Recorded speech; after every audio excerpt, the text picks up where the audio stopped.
You are listening to Single Smart Female. This is Jen, explaining the possibilities in your love life and examining your mantourage dating experiences. I am here to help you do life and love on your terms by tipping the scales of love permanently in your favor. So don't forget to text this episode to all of your single smart girlfriends, and let's get started. Hi, Single Smart Female. It's Jen, your romantic fairy godmama. And today, I have a romantic fairy godmama hot topic for you. Wait, no, I lie. Actually, I have a single smart female listener question for you. From Miss, they are never emotionally available. Now, who is 37, by the way, and coming from Kansas. So, Miss, they are never emotionally available writes, Hi, Jen. My question is, why do I always attract emotionally unavailable men? I've been single for about 6 years now with no luck in dating. I am picky and I always feel that I am selective in the men I date, but they are always emotionally unavailable, either entertaining someone else or just out of a relationship, not looking for anything serious. I feel so frustrated with dating because I feel I am upfront about what I'm looking for and make an honest effort to find that, but it's not reciprocated on the guy's end. Guys can always say wonderful things about me. I'm kind, I'm sweet, I'm girlfriend material, I'm fun, all the positive things, yet I'm never the choice. Please help. What am I doing wrong? Sincerely, Miss, they are never emotionally available. Okay, let's get into this today.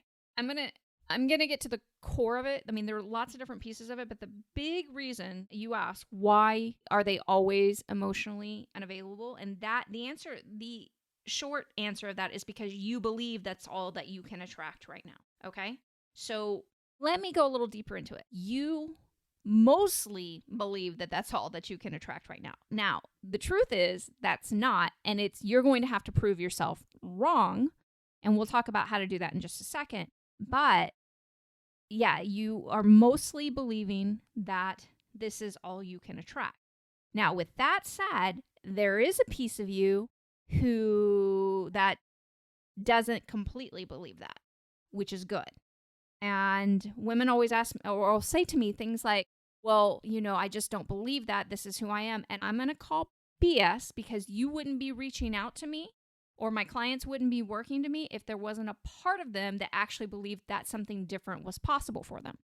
And that's where it all starts. So when I first started this dating experience, I was trying to reconnect with my then husband. It was our 3rd year anniversary, and we were separated, living in other cities. And we ended up connecting, and he chose everything for the anniversary, which was all stuff that he really loved to do. And we were in the middle of a sexual encounter, and I was blowing him, and looked up and realized his hands were behind his head. And I realized I had made the entire relationship about him, and I was really pissed off at him.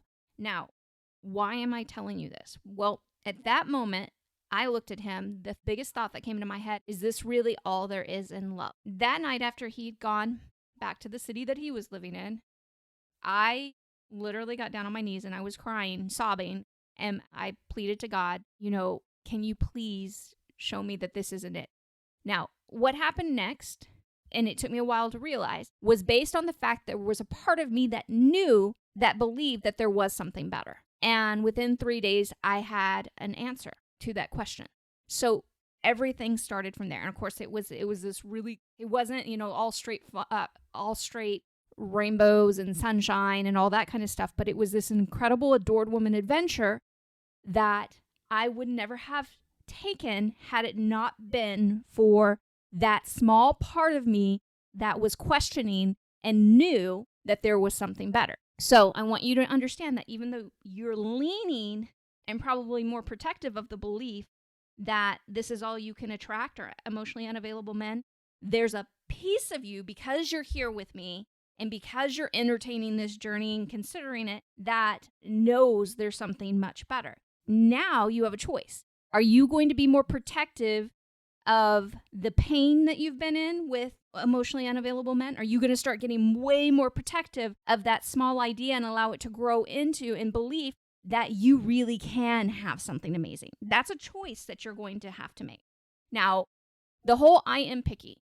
First off, there's nothing wrong with wanting having a certain level of standards and wanting how to be treated and all that. Now, as for, making these lists of standards and all that kind of shit, I don't really think that that's absolutely necessary. I don't think it's necessary at all. Maybe in some extreme situations, but it's okay to be picky, quote unquote, as long as you're not using it to disqualify really amazing men. Okay? So being selective, there's nothing wrong with that. But are you actually developing a mantourage? Because you mentioned nothing about your mantourage here. And if you're not willing to actually develop a mantourage, none of this is going to work for you. Okay, and I have to be very honest with you about it because this is where we get stuck. We cannot develop, really fuel that belief piece in us unless we're willing to go outside of our comfort zone and prove ourselves wrong about the big piece that we've been the most protective of, which for you, what is the identity of only attracting emotionally unavailable men. Now, so you ask, what are you doing wrong? It doesn't sound like you're actually mantourage dating, and you're certainly, if you're not mantourage dating, then that means you're not bringing, highly qualified men into your world that you're actively dating. I also see some things you said. They say I am kind, I am sweet, I'm girlfriend material, I'm fun, all positive things, yet I'm never the choice.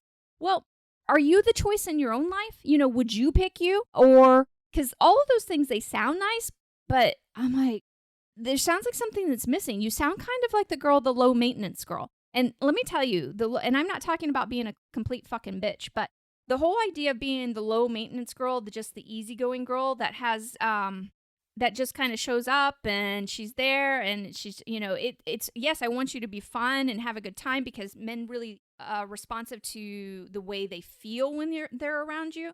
But if you're the super low maintenance girl that everything's on his terms, what he likes, and he has no idea who you are and what you like and the different ways he can make you happy or he can contribute to your happiness, then you fucked yourself. I used to be the low maintenance girl all the time. I was fun. I was sweet. I did have a little bit of edge to me, but it was really always on a guy's terms. And when that happens, you're screwed. You're really screwed because men fall in love through the process of doing. And if they never have to do for you, if it's never about anything about what you want, now, again, not talking about being a bitch. There is a line. There is a fucking line. But if it's all about just him and how his world revolves, you're going to keep having the whole emotionally unavailable men because they're going to say she's nice, but there's just something about it that just, doesn't work. And that's because they're missing the piece that they need in order to fall in love. They have to be able to do for you. And doing comes in lots of different forms. But again, that's the scenario. I'm going to tell you what you're doing wrong has a lot to do with that you've identified more with only attracting emotionally available men. And now it's time to identify more with being an adored woman and believing that you can have whatever you want romantically. B, it's the setup. Are you actually actively mantourage dating, giving men, setting men up for an opportunity to win with you by learning the intricacies of mantourage dating and learning how to customize that for your life? And then are you choosing yourself? Meaning, are you just kind of the wallflower, the go-along girl who it really never asks for what she wants and then wonders why she's never the pick? So that is something to consider. One of the things I want you to immediately do is go to mantouragedating.com and take my free three-day class on the mantourage dating basics, because you have to learn how to mantourage date properly so that you can start creating a different scenario and kick this idea to the curb that you can't have what you want or that you're only going to attract these emotionally unavailable men. And so your new thing is going to be attracting emotionally available men, and there are going to be lots of men who want to pick you, but you have to set them up in the right way to do so. Again, that's Mantourage, MANTOURAGE dating.com, and I'll see you there. Okay, Lover Girl, it's time for the final thought on today's show. Adored women are always more protective of who they are becoming versus who they have been and the pain they've experienced. Hey, Lover Girl, don't forget to subscribe to the show in your favorite podcast app, as well as share this episode with all of your single smart girlfriends. And if you are tired of craptastic dates, craptastic men, and meh or fizzle out fast romantic experiences, then meet me over at secretsocietyofAdoredWomen.com to schedule your application interview to work with me directly. Secret Society of Adored Women is a very special and close to my heart, way beyond the podcast, opportunity to completely reinvent your dating and love life as it is happening. It's your love life makeover year, where you can tell shitty dating experiences and shitty men to kiss your hot ass forever. Secret Society is you having your real life romantic fairy godmama at your fingertips instead of ever wasting another moment trying to figure it out on your own or on one-size-fits-all crap advice about men, dating, and love. These are the additional pieces that I won't reveal on the podcast or in public. We are going to cover all the ins and outs of Mantourage dating, leaving nothing untouched, and I am going to work with you directly to customize the experience to get everything you want out of life and love. But none of this means anything to your love life until you take the small step of courage by scheduling your application interview at secretsocietyofAdoredWomen.com. Procrastination is the exclusive killer of all dreams, especially in your love life. It's time to get your dating and love life in order. It's definitely time to stop pretending you enjoy half-ass dating and love experiences, but most of all, it's absolutely the right time to develop your mantourage and let me help you create everything you want romantically.